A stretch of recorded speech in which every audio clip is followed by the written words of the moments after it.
First, like the point that you're making about point system is ruining martial art today. Not just BJJ, Brazilian Jiu-Jitsu, but all the martial arts. Point system is ruining that. It's like you don't punch to score a point. I score a point. No, you punch to knock the person out.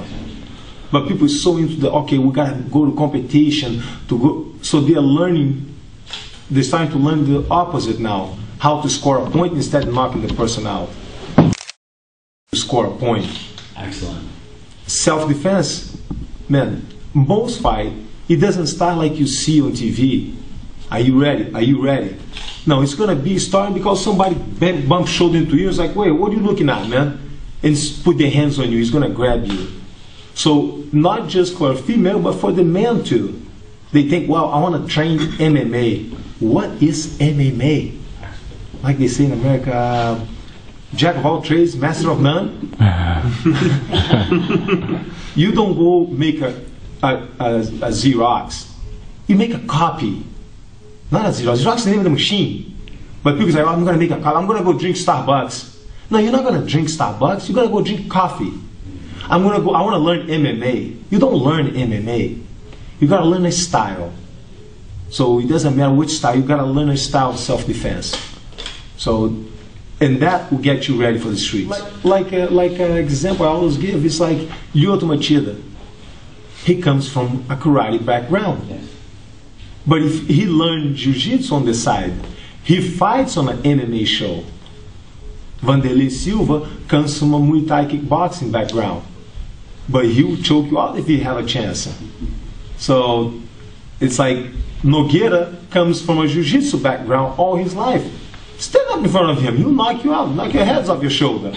He's a good boss, he learned that on the side. So it's a complement, so it's mixing of two styles that becomes an MMA. But people they don't learn everything together. No, you learn one style that I call home. You become good at one. Then you will learn the other as a complement. First thing to win the fight, you gotta know what you're doing. Then becomes endurance. If you don't know what you're doing, you have no business in there. Like any sport or anything. You don't know how to play soccer. You have no business on the field.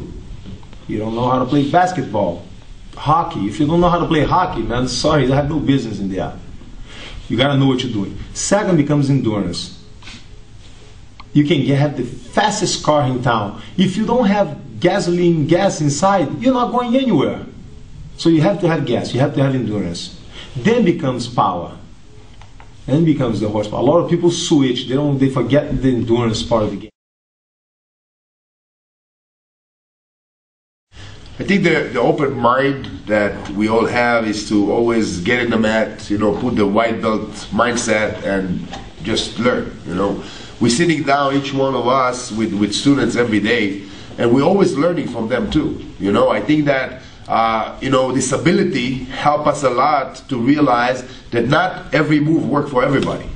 So really seeing people hurt and not be able to do something make us think and go different ways. How we can help you for your body or whatever it is hurting you, how we can help you to realize how you can really do that move or get out of that move or do something that so we teach us really more than what we learn, because some of us may be strong, some of us may be flexible more, some of us, and those kind of situations that we are going around and teaching other people and learning from other people, I think that give us the open minded of, hey, first of all, everything we can do. Second is we have ways of doing everything, so we always learn something new. Of course. How to deal with people, man, different cultures, different languages, different age groups, and love it. And one thing is very important, and you guys, everybody in the same page here, every time you teach, we don't realize it, the student, they can see if you like to be there. Mm-hmm. They don't tell nothing, if you start to look at the clock, if you start to, I need to go, But at the end of the day, they're gonna be very happy what the energy you put over there, and then you happy. If you guys don't happy to teach, better not gonna be there, because the other side of the line they're gonna feel, for sure.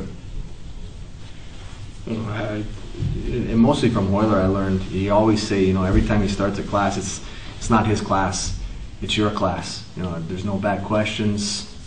You're here to learn. You know, don't be afraid. And again, I see him teach all the time. He either make the student look really, really, really good, or he can make the student look really, really, really bad. And I say I've never seen him make a person look bad. You make a little kid who's done no experience, throw him, mount, arm bar. You know, Royce does the same thing. Any great teacher, I think, and that's the most I take from the seminars. I think it's important for the student to see your natural passion. Like they said, students can tell when you're authentic and when it's genuine and when it's not. And what these guys got this weekend is pure passion at its best, us loving what we do, and basically having a mentality of each one teach one, where we just want to share and to see them share. And that's how this thing keeps going, and that's how martial arts constantly are progressive. If it wasn't for the Gracies, North America wouldn't be what it is now, because each one teach one. They share their secrets, and that's what it's about. That's what the evolution of keeping martial arts strong is all about. I train with everybody, and I think that I take from each one something, and I think that everybody is awesome, and I couldn't think of me doing something else, especially when we go around and we're traveling, and you can sit down and work out with people, or you can, you know, not do that. If our passion is martial art, and I think that we always can learn from somebody. And dealing with those people over here on this, you know, it can be better. You know, just going and I can always learn. I'm so excited about it. You know, I'm so humble sitting over here and really with those people that really make the martial art so popular and so important. You know, Amazing. For me. Family, I'm growing. This is a privilege, you know, is to be right to the source and everything. You know, I actually live in the last 20 years very close with my father, you know, and then I learned a lot from him. And that's, I think, he always tell good things, you know, he say, hey, we don't have a bad student, we have a bad teacher. And that's put us in a bad situation, you know, if you don't be good, you are bad. You know, and then that's pretty much, you know, is make sure you're happy the time you teach. They can feel that, you know, it's a lot of things he say, you know, is make me feel much better. And we're talking about the family, you know, my family never put me pressure. I don't think, not in me, nor in Royce, you know, not everyone, and that's what I try to teach my students. No pressure. If you like to compete, you compete. We support. If you don't like to compete, you don't need to compete. If you don't like to train, you don't train. But always well, the match is my background, my backyard, you know, and front yard. You know, as I have a mat at home all day long, you know, sometimes we discuss time, well, let's go to the mat, you know, but it's in a nice way, you know, and that's we try to move forward and show the world and show the students, you know, how comfortable every time you be in the match. You know, it's sometimes I heard someone tell me, you know, say, you know, that's the kind of stud they have. It's a percentage. For the first time, someone called the school. To be in the school, sometimes take between a month and 4 months. The guy's so scared, because we're talking about the one never do no martial art. He called, he said, maybe I'm gonna go tomorrow. The time he said, I'm gonna go, he's taking sometimes 4 months to go there. And then that's we don't like to show we're good, you know. We're a friend, we're family, we try to, you know, show good stuff, you know, be, you know, and that's a learning home. The website for us is teamrks.com and the GracieHumaitai.com. RoyceGracie.tv, Hashimoto's got his own. And the thing is like I say, it's not about us. It's find a good place. You know, find a good place with good teachers that care. You know, they say a lot. You know, people don't care how much you know till they know how much you care. You know, find a place where the teacher wants to teach. You know, it's not a job to come to work every day. They don't complain because they got to come in here. You know, it's like you see in here the last couple of days. The parents are patient. You know, we got 3 rooms going, so a lot of things going on, but they trust that they're going to get good instruction no matter what, whether they're on the small floor today or the big floor. And you know, I learned a long time ago to surround myself with great people. You know, I was so fortunate to meet Royler in 1999, and then You know, he introduced me to Royce, and this week is my first time with Damon Gilbert.